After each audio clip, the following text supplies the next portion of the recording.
संस्था द्वारा आयोजित पुस्तक विमोचन का यह कार्यक्रम, यह महती कार्यक्रम, इसके सम्माननीय मुख्य अतिथि आदरणीय आचार्य डॉक्टर महेश शर्मा जी, कार्यक्रम के अध्यक्ष आदरणीय वर्षा ठाकुर जी, कार्यक्रम के विशिष्ट अतिथि आदरणीय कैलाश जैन परिवेचा जी, आसपास के संपादक भाई प्रदीप भट्टाचार्य जी, आदरणीय नरेंद्र जी, भाई वीरेंद्र बहादुर जी और इस सभागार में बैठे हुए पारिवारिक जन, साहित्यकार मित्रों,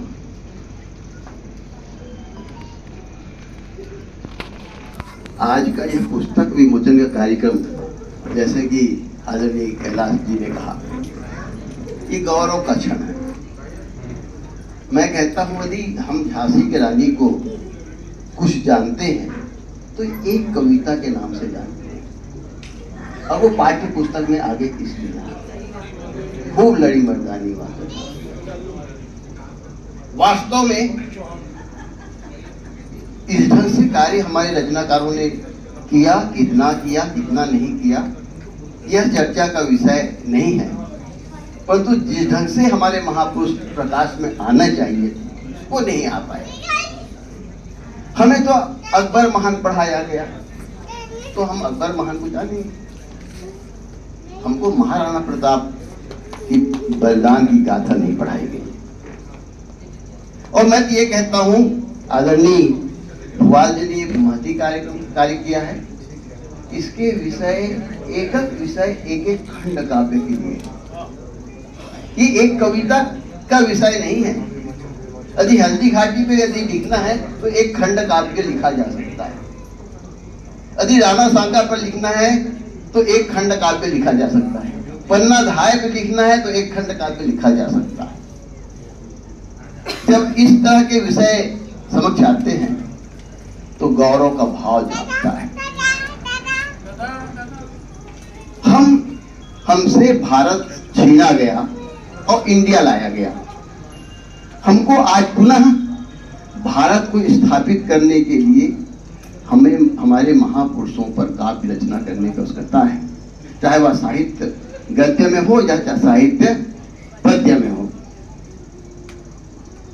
हमारे बच्चों तक ये सामग्री, ये गौरव का विषय पहुंच नहीं पा रहे। क्यों नहीं पहुंच पा रहे हैं? पाठ्य पुस्तक का विषय नहीं बन पा रहे। या बच्चों के स्तर पे मैं एक ही व्यक्ति को जानता हूं जो बाल साहित्य लिखे, श्री कृष्ण सर। उन्होंने महापुरुषों पर लिखा। एक व्यक्ति, बाकी बाल साहित्यकार हाथी घोड़े पाल के लिख रहे हैं। जय कन्हैया लाल जी के लिख रहे हैं, कुत्ता बिल्ली लिख रहे हैं। ये भी लिखना चाहिए क्योंकि बाल मनोविज्ञान होता है, किंतु हमें पुनः अपने इतिहास को जानने की आवश्यकता है। केवल इतिहास को नहीं, गौरवपूर्ण इतिहास को जानने की आवश्यकता है। आज हम भारतीय ज्ञान परंपरा पे बात करते हैं। आज हम बात करना शुरू किए, इतने दिन तक सोए हुए। जब भारतीय ज्ञान परंपरा पे हम बात करते हैं तो निश्चय हमारा गौरव आगे आता है। हम यहाँ के शिल्पों पे बात करते हैं, हम यहाँ के वास्तुकला पे बात करते हैं, हम यहाँ के विज्ञान पे बात करते हैं।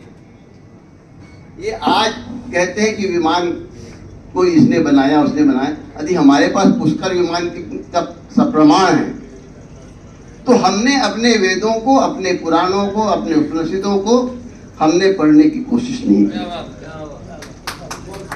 वास्तव में जब हम अपने वेदों को पढ़ते या हमें वेदों को पढ़ाया जाता, पुराणों की कहानियां पढ़ाई जाती, तो हमें अपने इतिहास की गंभीर बातों की जानकारी मिलती।